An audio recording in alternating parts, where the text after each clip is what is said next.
this from your tango really kind of got me thinking of how far we have come and changed as a society. So they start off with that back in the day, scrolling at the dinner table was looked at as bad manners. Mm-hmm. But now it is actually socially acceptable because what else are you going to talk about? You're not going to actually interact with the person with you. You're going to scroll to find some type of Instagram or TikTok that you can then start discussing at the dinner table.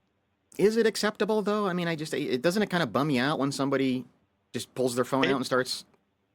it does, but they say that um, over 90% of our communication is nonverbal. She explained, which is why scrolling in the presence of others often means we're not being in close contact, but they said it might be socially acceptable to stay on your phone during dinner.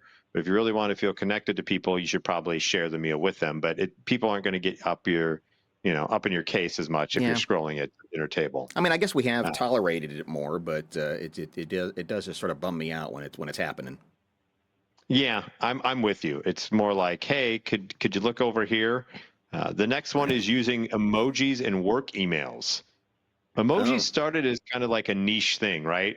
And now it almost seems has it. Let me ask you this, Johnny, and as well as people watching, comment or call in at 707 4 Monkey.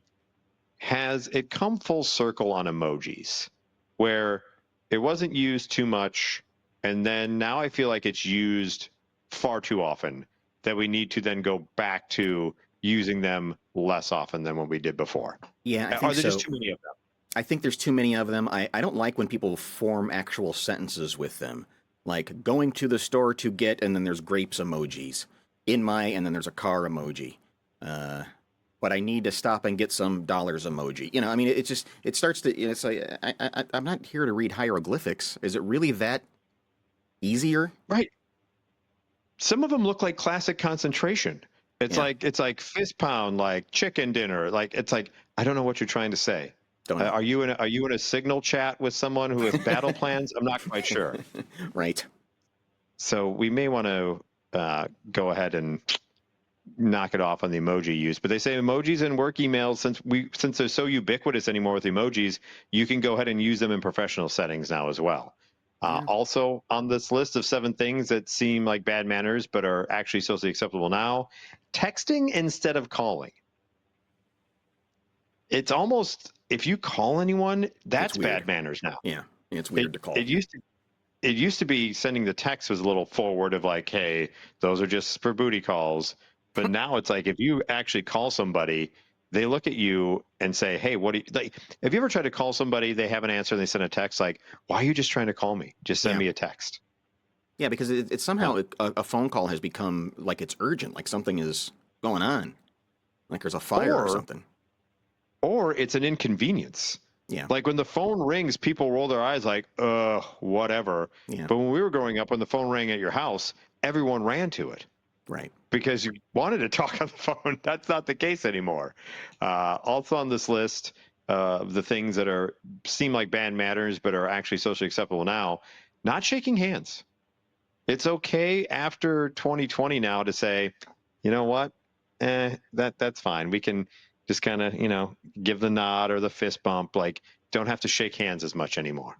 I think we should bring back curtsying. I think we should just all curtsy, men and women, just curtsy now when we see each other. Hello, sir. Hello, hello, my lord. Hello, my lady. um, Ignore. Here's one too that really it kind of goes the way of texting instead of calling.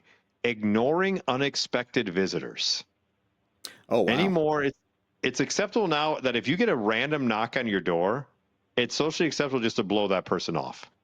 Like, don't answer. You don't answer the Just door. We don't run to it. We just let it go. Just we don't need it. We don't need those people. and just sit real still, and hopefully they go away. Yeah, yeah. Have you ever Yeah. made the mistake? Growing up, we were very much, our family was anti answering the door for anyone. So it was like when the doorbell rang and we weren't expecting it, it was like red light and everyone would just stop. But if you were the family member that accidentally kept walking past the door and then Yeah. the people saw that we were home, oh, you were in for it. That's Why just don't we not want to great. answer that? I mean, what's the what? It was just we just don't want to be bothered in our own. I don't know. I don't know why. They said in the time before cell phones, it wasn't especially strange to stop by someone's house unannounced. Getting a random knock on the door wasn't out of the ordinary, and it was widely accepted that pretending not to be home was just plain rude. Now, ignoring unexpected visitors is actually socially acceptable. The act of interrupting someone else's peace and quiet is often seen as more impolite than not answering the door itself. It's a modern day equivalent of inviting yourself over to a friend's house, even though they've told you how busy they are. Mm-hmm. Ignoring people who come to your doorstep seems more rude than it is. There's no hard and fast rule that says we have to sacrifice our personal comfort just to entertain other people. Ignoring unexpected visitors is a valid boundary to keep, Wow, no they kidding. say. Yeah, and I'm with them. I when the doorbell rings and I don't expect it, I'm hiding or trying to get to a place where I can look and see who it is. And if I it's always, someone I know, I will answer it. yeah, I always worry that I don't have anything to offer. You know, I don't have a. There's nothing. I can't like set out a plate of crackers and cheese on a moment's notice. I got nothing. You can't just even give like I don't even have any Cokes in the refrigerator for you. I got no Barely. beverages. Yeah. Here's a bottle of water and maybe some a little thing of yogurt. Hey, sometimes that's all you need. Just a little pick me up. Just the Oh, okay. company there. Just Can I get just you a just yogurt? someone answering the door. You want anything? Can I Just get you a answer. yogurt? Want a bowl of Reese's Puffs? I got some Reese's Puffs. You know, I would take you up on that. You would? Reese's Puffs are a delicious cereal. They're That's good a good cereal. cereal. It's not like you're offering me shredded wheat. Yeah, I would that's be right. like, no, this guy's weird. Um, Also socially acceptable now, waiting to respond to texts. Mm, What is for me, if I'm more than 2 hours responding to you, I feel like an a-hole. yeah. Like I feel like unless I'm really doing something, but even then, going to the emojis or just a okay or hey, I'm busy, it doesn't take much to just respond. Yeah.